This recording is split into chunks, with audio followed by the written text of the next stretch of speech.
Hello and welcome to Non-Stop Wrestling Chat. This is my review of AEW and New Japan Pro Wrestling's Forbidden Door. Was it good? Was it bad? Did I enjoy it? What did I think about Tony Khan's new signing? We're going to cover it all in today's video. Guys, before I do, don't forget to hit like, subscribe and that beautiful notification bell. Go to the comments below, let me know what you thought about Forbidden Door last night. Did you enjoy it? Were you let down? What do you think about the new signing? Let me know what you think. And I'm going to roll the intro and I'll be back with you in 11 seconds.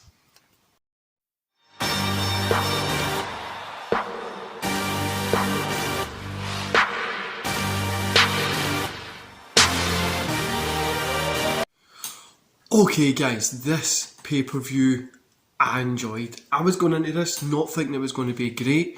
It was better than what I thought it was. Was it the best pay-per-view AEW's ever done? No. Is it going to go down in history as a great pay-per-view? Probably go down as a good one. No great. But let's get into it. So the buy-in, we had Goto and Hashi versus...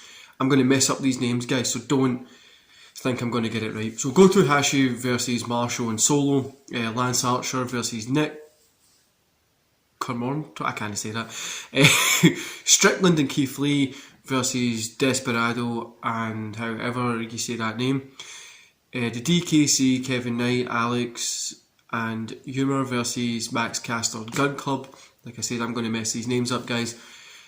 The buy-in was good, I think. There was a lot of good matches in the buy-in for a change. We normally don't really get great matches there, but this one was good. It was a fun watch. I enjoyed it for the most part. I mean, it was nothing amazing, nothing going to steal the show, nothing going to make me want to come back and watch it next week again, but it was fun. The buy-in was really good, and if you've not seen it, go check it out. It's on YouTube. I think it was fun. So moving on to the main card. So we kick off with Suzuki, Jericho and Sammy versus Kingston, Shota and Wheeler. This was a fun opener. I don't even know what else to say about this one. It really was fun opener. It went a little too long for me personally. I think it could have a couple of minutes shorter would have maybe make it feel a little bit better. But yeah, there's nothing really here that I can there's nothing here that I can... It was a good opener. I mean, it opened the show, it done what it had to do, got us hyped for the show, and that's what it was really there for. Also guys, if you see me playing with my beard here, I've got a terrible beard day happening. I don't know what's wrong with it. It's annoying me today, but yeah.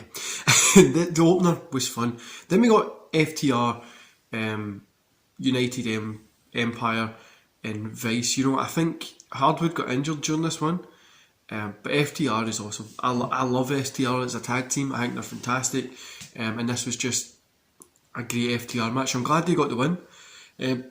A really fun match, and yeah, the right tag team won, and I love FTR. I enjoy pretty much every FTR match. I thought this was fantastic, and yeah, nothing really more I can say here. Then we got a 4-way match for the All Atlantic title. Terrible name. It's got its purpose, but I don't think it should be used this way. But anyway, it was Pat, Connors, Miro and Black. Look, this was really, at the start of this match, it took its time to get going. Sometimes when you get these 4-way dances, we get right off from the bat, it's great. This one wasn't. It really took its time to get going. The ending was good. It was cool to see Pac get the win. I'm not a big Pac fan, but it was cool to see him get the win, get some gold. I think Miro and Black really need something here. Like they need to go on a little winning streak or something, because they're losing quite a lot. But yeah, this was cool. I liked seeing the guys in the ring. I thought it was fun. The match overall, something was missing from it, and I don't know if it was just this layout or the setup, whatever. There was just something missing there. And we got Dudes with Attitude versus the Bullet Club. This was just a fun match. It was tongue-in-cheek. Let's have a little bit of fun, lightheartedness, and it done what it had to do. The fact Sting's still out there wrestling in 2022, he's had a longer wrestling career than I've been alive, and I'm 31. Do you know what I mean? I'm an old man. He's had a longer career than I've been here, so that's weird. But this one, nothing really special, not going to steal the show, just a little bit of fun, and it done its job. It was cool seeing Sting in there. Thunder Rosa versus Toni Storm. this was pretty bad, wasn't it? It wasn't that good. It missed its mark. It really, really missed its mark. And Rose as a champion really missing that. Her against Britt Baker before, like, with when they were bleeding and stuff like that. That match had put Britt Baker on the map. Thunder Rosa is missing somebody to put her on the map. I really think that's what it is. I really think this one had potential to be great, but we really lost out on there just really wasn't anything there. Plus, in New Japan, obviously, they have promotions, well, in Japan, they have promotions where it's mostly women, and then mostly men. And I think on this card, you didn't want to exclude the women, but I think it would have been better if they'd done work with like Stardom or something like that and created a pay-per-view, whatever, but this one just wasn't it for me. Will Ospreay versus Orange Cassidy. I know you guys have been waiting for this one. I fucking didn't like it. It was a more serious match than we've seen Cassidy normally have. Will Ospreay looked good, which he is a fantastic wrestler, so obviously he's going to look good, but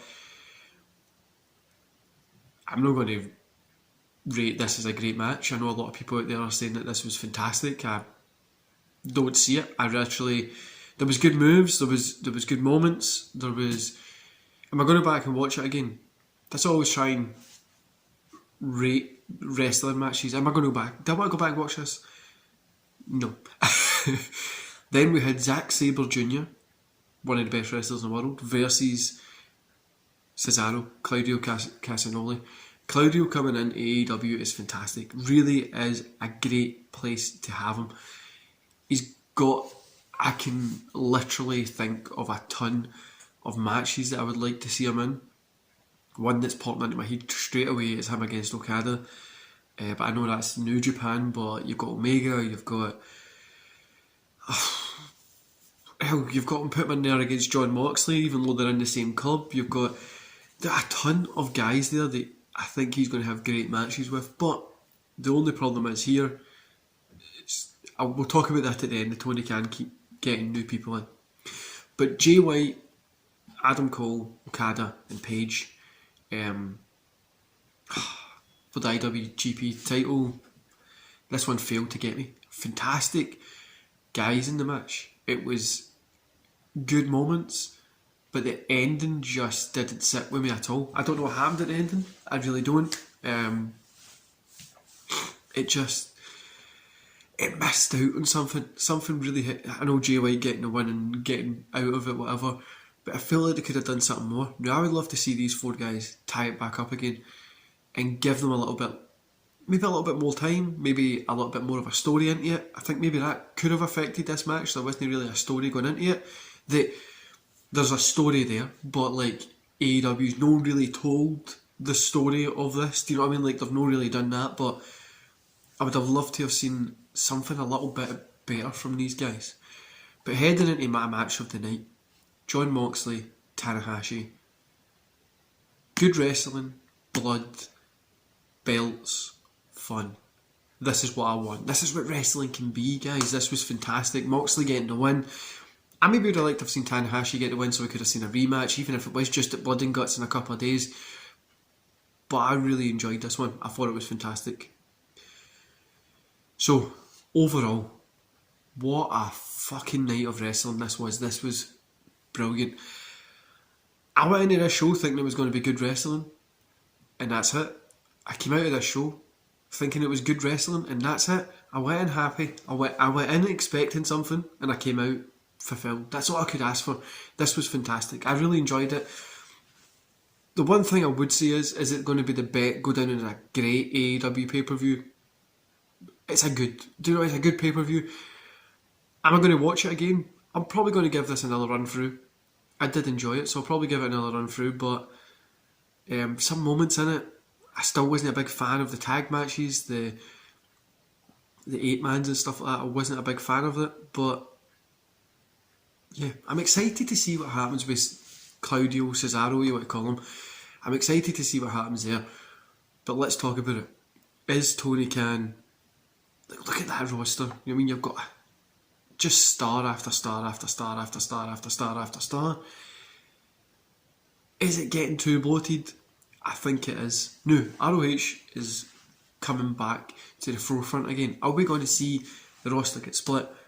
some head to ROH, some stay in AEW, or is it still going to be like the dream matches and whatever? I don't know. There's that. I think AEW's at this tipping point at the minute.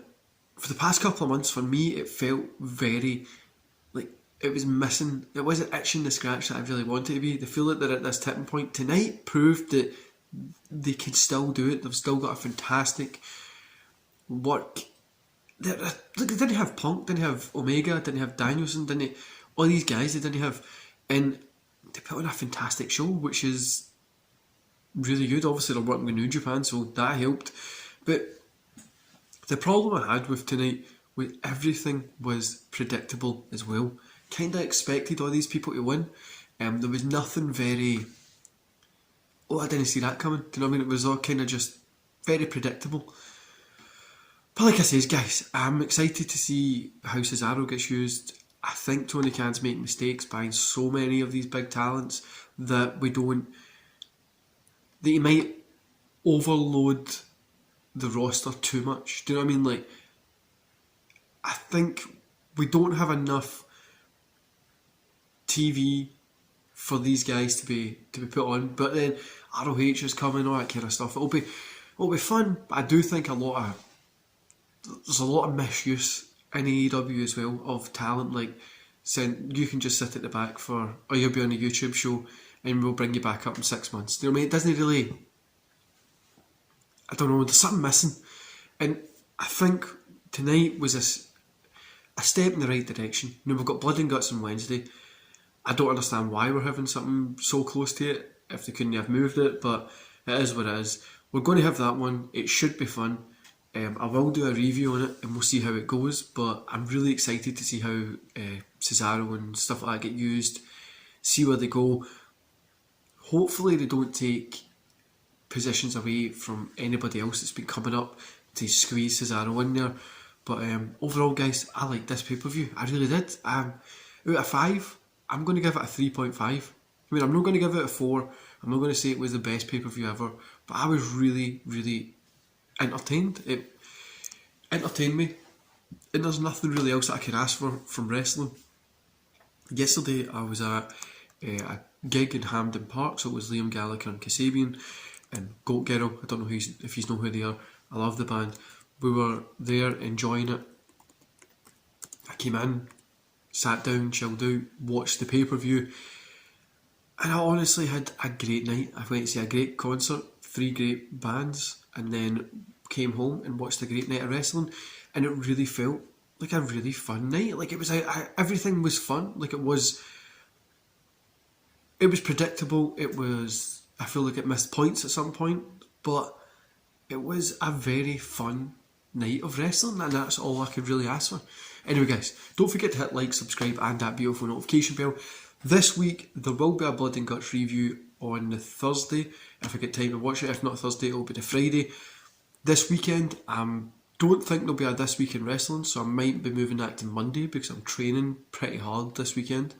And then we'll have a retro review and stuff like that up. I'm not going to give you times, I'm not going to give you dates, because I completely failed to hit those times and dates. And I forgot Money in the Banks this weekend. Anyway, guys, enjoy the rest of the day, and I'll be back here Thursday, I think. See you then.